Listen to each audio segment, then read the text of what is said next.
Hey y'all, it's America, and for this March Madness Poetry Edition, I'll be reading for Annie by Edgar Allan Poe.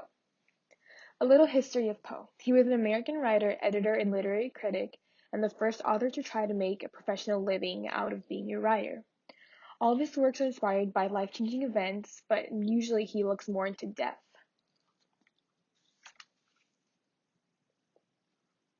Thank heaven, the danger is past, and the lingering illness is over at last.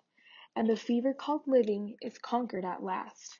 Sadly I know I am shorn of my strength, and no muscle I move as I lie at full length.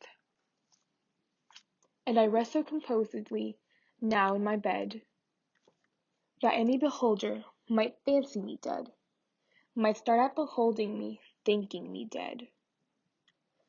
The moaning, the groaning, the sighing, the sobbing are quieted now, with the horrible throbbing at heart. Oh, that horrible, horrible throbbing! The sickness, the nausea, the pitiless pain have ceased with the fever that maddened my brain, with the fever called living that burned in my brain. And oh, of all tortures, that torture the worst has abated the terrible torture of thirst. For the Naphthaline river of passion accurst, I have drank of a water that quencheth all thirst. Of a water that flows with the lullaby sound from a spring but a very few feet underground, from a cavern not very far down underground. And ah, let it never be foolishly said that my room, it is gloomy and narrow my bed. For a man never slept in a different bed, and to sleep you must slumber in just such a bed. My tantalized spirit here blandly reposes, forgetting or never regretting its roses, its old agitations of myrtles and roses. For now, while so quietly lying, it fancies a holier odor about it of pansies, a rosemary odor commingled with pansies, with rue, and the beautiful Puritan pansies.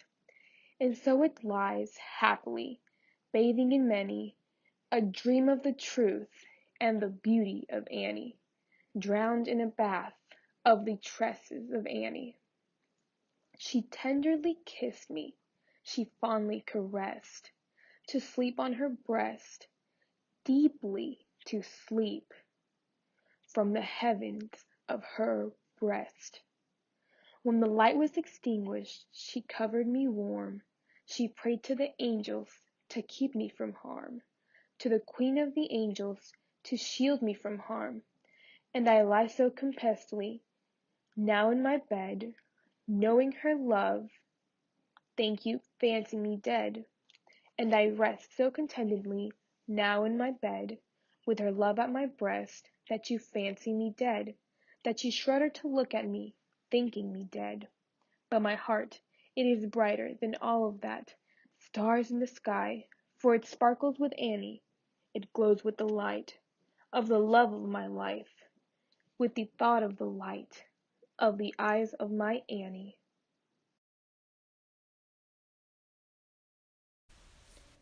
For Annie by Edgar Allan Poe unleashes the true feelings that Poe has towards death.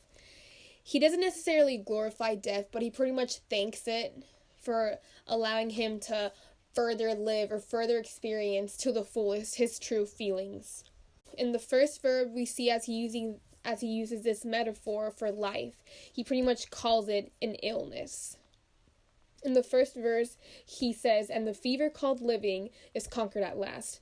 This gives us insight that Edgar Allan Poe wasn't really happy or living his life to the fullest. Pretty much to say that words like throbbing and sobbing and moaning pretty much encapsulate Poe's life as a hell per se, or just somewhere gloomy where he was probably misunderstood or wasn't able to express himself fully.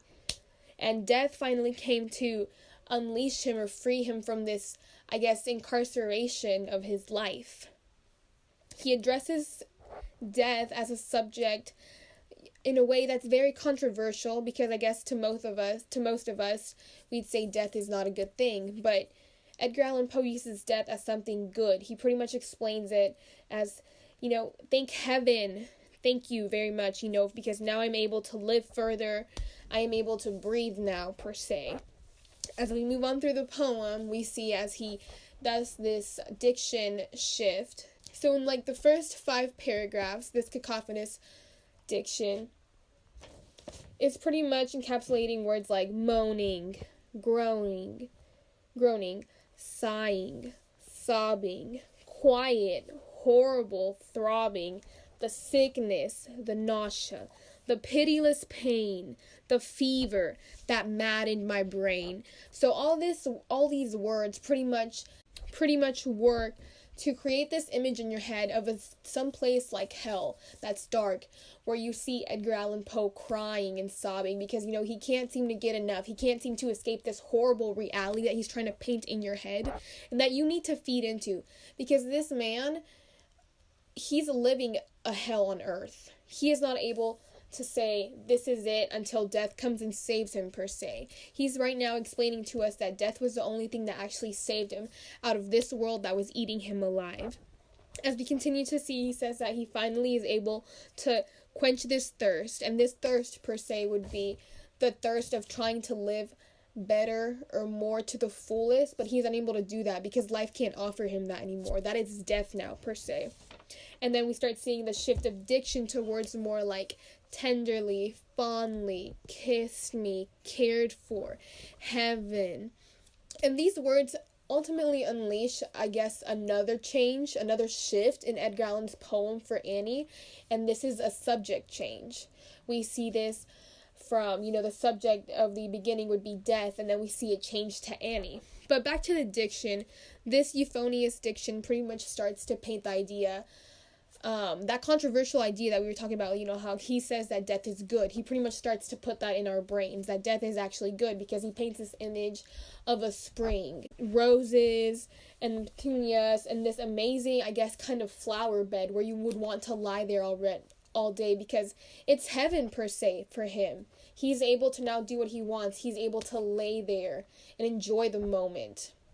And all of this is pretty much due to Annie, which is the subject change. So Annie in Edgar Allan Poe's poem pretty much is someone he really cared for. And that subject is someone that really cared for Edgar Allan Poe. And this is why he is okay with dying. This idea of dying is okay for him because he wants the reader to understand that it is okay to die because someone loved him so much that he is okay leaving. He is okay leaving this world because he is now in peace, because he knows that someone loved him so much and that someone will continue to love him.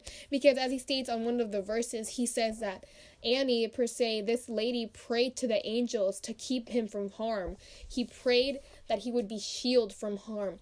So this pretty much shows this unconditional love that Annie had for Poe, that pretty much explains why he is okay with dying, why he is okay with calling it quits in life, because it's something that maddened his brain, something that made him feel horrible. Because of Annie, he's able to move on. So I guess, guys, at the end of the day, the title for Annie pretty much really means that this isn't just a poem for Annie. This is like a thank you letter. This is something that, like as he is leaving this world, he wants Annie to know well that he is okay, that he's fine, that it's okay that he died, because he lives on in Annie's presence. He lives on because Annie loved him.